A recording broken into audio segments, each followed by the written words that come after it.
ಚಿನ್ನಯ್ಯನ ಹಳೆ ವಿಡಿಯೋ ಈಗ ರಿಲೀಸ್. ಉದ್ದೇಶವೇನು? ಚಿನ್ನಯ್ಯನ ಕೇಸ್ ತನಿಖೆ ಮುಗಿಸಿದಂತಹ ಎಸ್ಐಟಿ ಚಿನ್ನಯ್ಯ ಹೇಳಿದ್ದೆಲ್ಲ ಸುಳ್ಳು ಎನ್ನುವುದು ಸಾಬೀತು. ಹೈಕೋರ್ಟ್ ಗಮನಕ್ಕೆ ಈ ವಿಚಾರ ತಂದಿದೆ ಕೋರ್ಟ್. ಸರ್ಕಾರ ಪಿತೂರಿದಾರನನ್ನ ಹುಡುಕ್ತೇವೆ ಎಂದಿರುವಂತಹ ಸರ್ಕಾರ ಧರ್ಮಸ್ಥಳದ ವಿರುದ್ಧ ಷಡ್ಯಂತ್ರ ಹಿಂಗಂತ ಕೋರ್ಟ್ಗೆ ಮಾಹಿತಿ.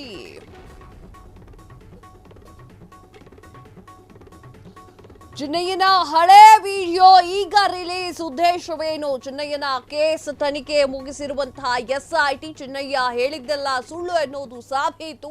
ಹೈಕೋರ್ಟ್ ಗಮನಕ್ಕೆ ಈ ವಿಚಾರವನ್ನ ತಂದಿದೆ ಸರ್ಕಾರ. ಪಿತೂರಿದಾರರನ್ನ ಹುಡುಕ್ತೇವೆ ಎಂದಿರುವಂತಹ ಸರ್ಕಾರ ಧರ್ಮಸ್ಥಳದ ವಿರುದ್ಧ ಷಡ್ಯಂತ್ರ ಹಿಂಗಂತ ಕೋರ್ಟ್ಗೆ ಮಾಹಿತಿ. ಈ ಬೆನ್ನಲ್ಲೇ ಹೊರಗೆ ಬರಲು ಶುರುವಾಗಿದೆ ಹಳೆ ವಿಡಿಯೋಗಳು. ಚಿನ್ನಯ್ಯನ ಹಿಂದಿನ ವಿಡಿಯೋಗಳು ಮೇಲಿಂದ ಮೇಲೆ ರಿಲೀಸ್ ಆಗ್ತಾ ಇದೆ. ಈ ಮೂಲಕ ಏನನ್ನ ಹೇಳಲು ಹೊರಟಿದೆ ತಿಮ್ಮಾರೋಡಿ ಟೀಮ್? ಚಿನ್ನಯ್ಯನ ಅಂದಿನ ಹೇಳಿಕೆ, ಇಂದಿನ ಹೇಳಿಕೆ ಗೊಂದಲ. ಯಾವುದು ಸತ್ಯ, ಯಾವುದು ಸುಳ್ಳು? ಗೊಂದಲವೋ ಗೊಂದಲ. ಎಸ್ ವೀಕ್ಷಕರೇ, ಕ್ಲಾರಿಫಿಕೇಶನ್ ಅನ್ನೋದನ್ನ ಇವತ್ತು ಕೊಡ್ತೇನೆ ನಾನು. ಏನಾಯ್ತು? ಚಿನ್ನಯ್ಯನನ್ನ ಹಿಡ್ಕೊಂಡ್ರು ಎಸ್ಐಟಿ ತನಿಖಾ ತಂಡ.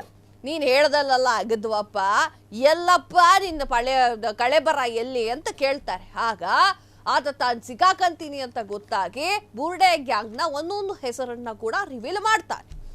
ಆತ ಹೇಳ್ತಾನೆ ಕೋರ್ಟ್ ಹತ್ರ ಏನು ಅಂತಂದ್ರೆ, ಧರ್ಮಸ್ಥಳದ ಧರ್ಮಾಧಿಕಾರಿಗಳ ಹೆಸರನ್ನ ಹಾಳು ಮಾಡ್ಲಿಕ್ಕೆ, ಧರ್ಮಸ್ಥಳದಲ್ಲಿರುವಂತವರ ಹೆಸರು ಹಾಳು ಮಾಡ್ಲಿಕ್ಕೆ ಬುರ್ಡೆ ಗ್ಯಾಂಗ್ ನನ್ನನ್ನ ರೂಪಿಸಿತ್ತು.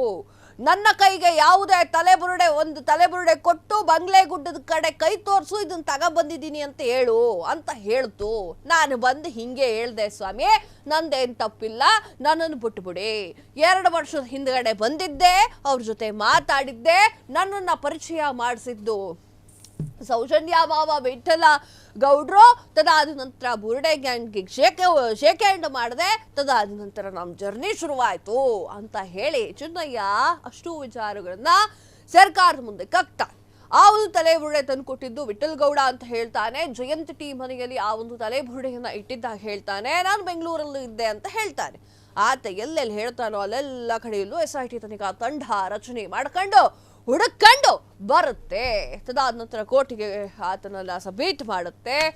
ಆಗ ಎಲ್ಲ ಸತ್ಯವನ್ನ ಆತ ಒಪ್ಕೊಳ್ತಾನೆ. ಯಾವ ಸತ್ಯ? ಈಗ ಇಷ್ಟು ಹೊತ್ತು ಹೇಳದ್ನಲ್ಲ ನಾನು, ಇದೇ ಸತ್ಯವನ್ನ ಒಪ್ಕೊಳ್ತಾನೆ. ಈಗ ಪಿಕ್ಚರ್ ಯಾವ ರೀತಿ ತಿರ್ಕೊಂಡಿದೆ ಅಂತಂದ್ರೆ, ತಿಮ್ಮಾರೋಡಿ ಅವರ ಕೈ ಹತ್ರ ಬಂದಿದೆ, ಕುತ್ತಿಗೆ ಹತ್ರ ಬಂದ್ಕೊಂಡು ಕುತ್ಕೊಂಡಿದೆ ಪಿಕ್ಚರ್.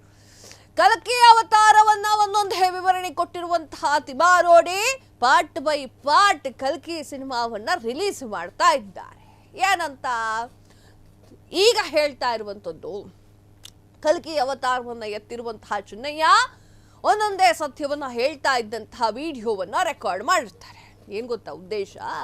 2023ರಲ್ಲಿ ರೆಕಾರ್ಡ್ ಮಾಡಿರುವಂತಹ ಈ ಒಂದು ವಿಡಿಯೋ, ಅಪ್ಪ ನೀನು ನನ್ನ ಜೊತೆಗೆ ಡಿಸ್ಕಸ್ ಮಾಡ್ತಾ ಇದ್ದಂಗೆ ಮಾಡು, ನಾವು ವಿಡಿಯೋ ತಕ್ಕಂತೀವಿ, ಎಲ್ಲೂ ಹೋಗಲ್ಲ ಈ ವಿಡಿಯೋ, ನಮ್ಮ ಹತ್ರನೇ ಇರ್ತದೆ ಅಂತ ಹೇಳಿ ಆ ಚಿನ್ನಯ್ಯನನ್ನ ಮರುಳು ಮಾಡಿ ತಕ್ಕೊಂಡಿರುವಂತಹ ವಿಡಿಯೋ ಇದು. ಅಥವಾ ಚಿನ್ನಯ್ಯನಿಗೆ ಗೊತ್ತಿಲ್ಲದೇನೂ ಕೂಡ ತಿಮ್ಮಾರೋಡಿ ತನ್ನ ಬುಡಕ್ಕೆ ಬಂದಾಗ ಹೆಂಗೆ ತಪ್ಪಿಸ್ಕೋಬೇಕು ಅಂತ ಹೇಳಿ ಮೊದಲೇ ಐಡಿಯಾ ಮಾಡಿರುವಂತಹ ವಿಡಿಯೋ ಇದು. ಈಗ ಬಲಿಪಶು ಆಗಿದ್ಯಾರು? ಚಿನ್ನಯ್ಯ ಕೋರ್ಟಲ್ ಒಂಥರ ಹೇಳ್ತಾನೆ, ತಿಮ್ಮಾರೋಡಿಯ ಮುಂದೆ ಒಂಥರ ಹೇಳ್ತಾನೆ ಅಂತ ಎಸ್ಐಟಿ ತನಿಖಾ ತಂಡಕ್ಕೆ ಈಗ ಗೊಂದಲ ಸೃಷ್ಟಿಯಾಗಿದೆ. ಚಿನ್ನಯ್ಯನನ್ನ ಯಾವುದೇ ಕಾರಣಕ್ಕೂ ಬಿಡೋಕ್ಕಾಗೋದಿಲ್ಲ. ಚಿನ್ನಯ್ಯ ಎಂಟ್ರಿ ಕೊಡ್ತಾನೆ ಬುರ್ಡೆ ಹಿಡ್ಕೊಂಡು ಕೋರ್ಟ್ಗೆ.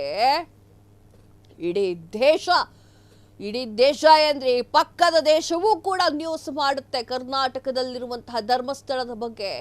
ಅಣ್ಣ ವಸಿ ಕಾಟ ಕೊಟ್ಟಿಲ್ಲ ಇಲ್ಲಿ.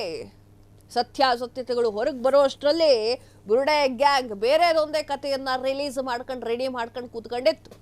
ಈಗ ಚಿನ್ನಯ್ಯನಿಗೆ ಬಹಳ ಸಂಕಷ್ಟ. ಚಿನ್ನಯ್ಯನ ಜೊತೆಗಿದ್ದಂಥವ್ರ 4 ಜನರ ಹೆಸರಿಗೂ ಕೂಡ ಬಹಳ ಕಂಟಕ.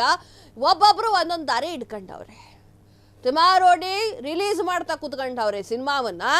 ಮಟ್ಟಣ್ಣ ಲೈವ್ ಬಂದು ಮಾತನಾಡ್ತಾವ್ರೆ. ಎಸ್ಐಟಿ ತನಿಖಾ ತಂಡ ಮಂಗಳೂರಿನಲ್ಲಿ ಇನ್ನೂ ಸ್ವಲ್ಪ ಕಾಲ ಇರುತ್ತೆ. ಇದೆಲ್ಲದಕ್ಕೂ ತೆರೆಯನ್ನ ಎಳೆದೇ ಹೋಗುತ್ತೆ. ಅದೇನಾಗುತ್ತೋ ನೋಡೋಣ, ಕಾದು ನೋಡೋಣ. ಕ್ಷಣ ಕ್ಷಣದ ಸುದ್ದಿಗಳಿಗಾಗಿ ಫ್ರೀಡಂ ಟಿವಿ ಸಬ್ಸ್ಕ್ರೈಬ್ ಮಾಡಿ, ಲೈಕ್ ಮಾಡಿ ಹಾಗೂ ಫಾಲೋ ಮಾಡಿ. ಹೊಸ ಸುದ್ದಿಗಳ ನೋಟಿಫಿಕೇಶನ್ಗಾಗಿ ಬೆಲ್ ಐಕಾನ್ ಮೇಲೆ ಕ್ಲಿಕ್ ಮಾಡಿ.